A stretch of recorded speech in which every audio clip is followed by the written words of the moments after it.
जय श्री कृष्ण दोस्तों, राधे राधे। और चलिए गीता का पाठ सुनते हैं। गीता पाठ का चौथा अध्याय का 11वां भाग है, तो आप लोग सुनिए।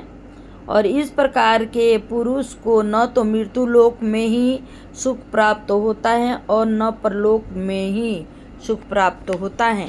यहाँ तो आप लोग कथा सुने थे, आगे की कथा अब सुनिए। हे धनंजय, जिसने कर्म योग की विधि से अपने सभी कर्मों को परमात्मा को अर्पित कर दिया और जिसने स्वविवेक द्वारा संशयों को नष्ट कर दिया, इस प्रकार के वंश किए गए अतः करण वाले पुरुष को सकार कर्म के बंधन पीड़ित नहीं करते। हे भरतवंशी अर्जुन, इसलिए तुम हृदय में स्थित इस अज्ञान जननित अपने संशय का विवेक ज्ञान रूपी तलवार द्वारा छेदन करके समतत्व रूपी कर्मयोग में स्थिर हो जाओ और युद्ध के लिए खड़े हो जाओ। इति श्री भगवत गीता रूपी उपनिषद एवं ब्रह्म विद्या तथा योग शास्त्र विषयक श्री कृष्ण और अर्जुन के संवाद में ज्ञान कर्म संन्यास योग नामक चौथा अध्याय। चतुर्थ अध्याय का महात्मा। हे महाप्रभु, देवी लक्ष्मी श्री हरि विष्णु के चरण दबाती हुई विनीत भाव से बोली, गीता के चतुर्थ अध्याय का क्या महात्मा है?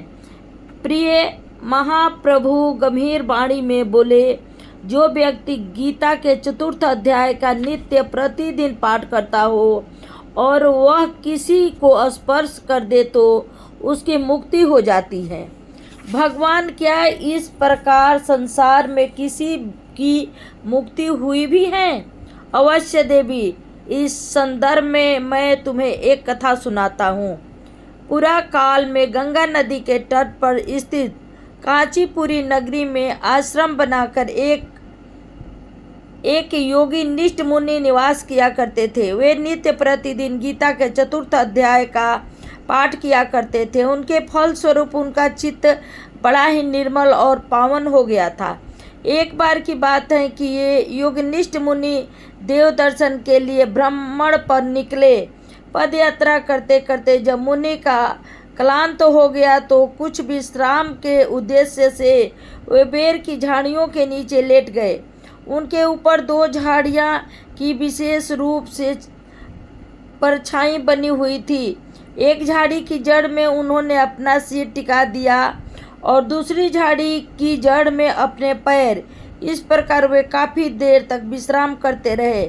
सूर्य की तेज कुछ क्षीण पड़ जाने पर वे फिर पद यात्रा पर निकल पड़े। मुनिवर के चले जाने के कुछ ही समय पश्चात बेर की दोनों झाड़ियाँ सूख कर प्राणहीन हो गई और उन्होंने उसी नगरी को एक विद्वान ब्राह्मण के यहाँ दो कन्याओं के रूप में जन्म लिया। दोनों कन्याएं समय के अनुसार जब बढ़कर 7 वर्ष की होने को आई तो उन्होंने भ्रमण करते हुए उन्हीं मुनिवर को देखा जिसके स्पर्श से मात्र से उनका उद्धार हुआ था। वास्तव में उन दोनों कन्याओं को अपने पूर्व जन्म की स्मृति पूरी तरह से याद थी।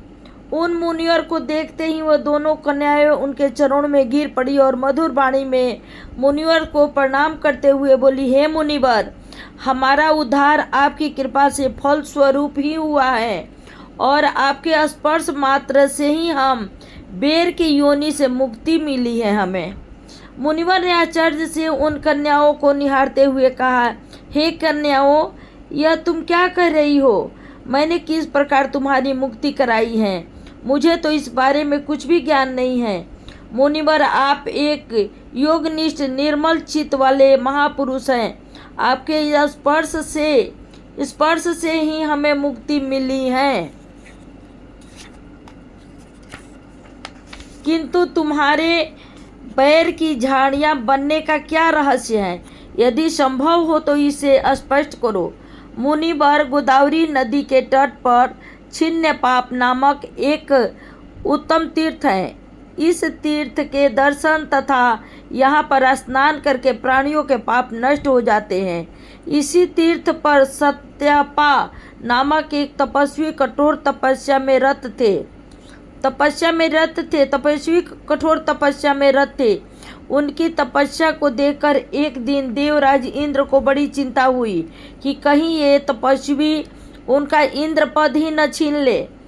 यही सोचकर देवराज ने अपनी 2 अप्सराओं को गीत संगीत नृत्य कौशल द्वारा तपस्वी के तप को भंग करने के लिए भेजा।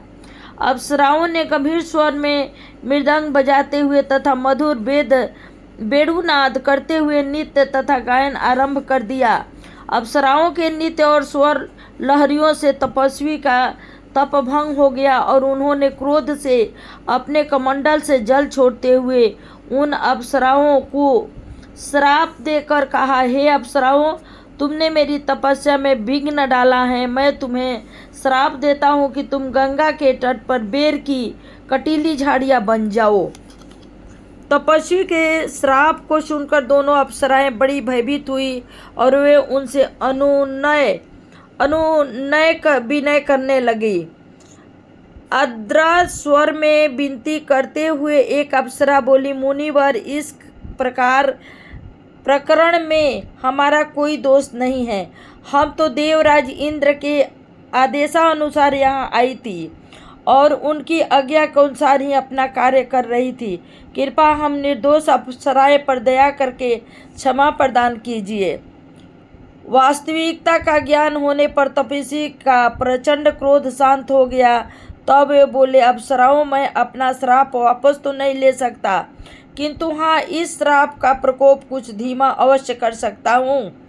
मुनिवर दूसरी अप्सराओं का कर बुद्ध होकर बोली, हम पर कृपा कीजिए, जितना संभव हो श्राप का कष्ट हर लीजिए। ठीक है अप्सराओं, तपस्वी शांत स्वर में बोले। जब कोई श्रीमद् भागवत गीता के 4th अध्याय का नित्य पाठ करने वाला आत्मज्ञानी तुम्हारा स्पर्श करेगा,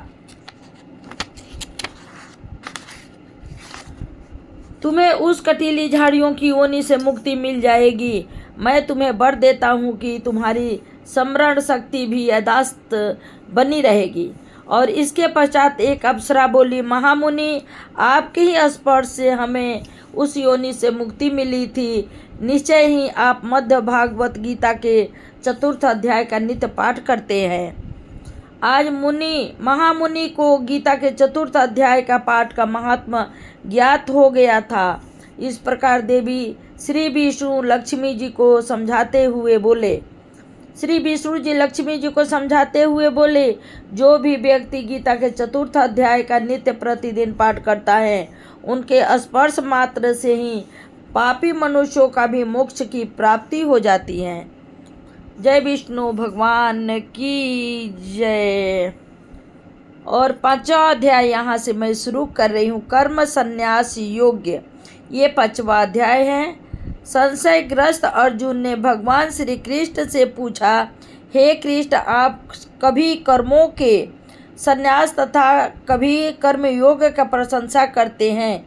इन दोनों में से मेरे लिए जो कल्याणकारी हो, कृपा भली भांति निश्चय करके उसे ही आप मुझे करने के लिए कहे।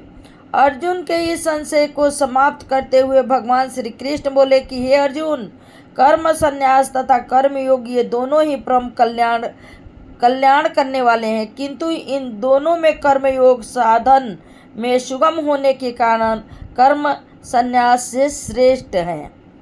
हे अर्जुन, जो मनुष्य न तो किसी से द्वेष रखता है और न ही किसी प्रकार की आकांक्षा करता है, वह कर्म योगी सदैव सन्यासी समझने के योग्य होता है। राग देश आदि दुधों से मुक्त हुआ पुरुष सुख पूर्वक सांसारिक बंधनों से मुक्ति प्राप्त कर लेता है।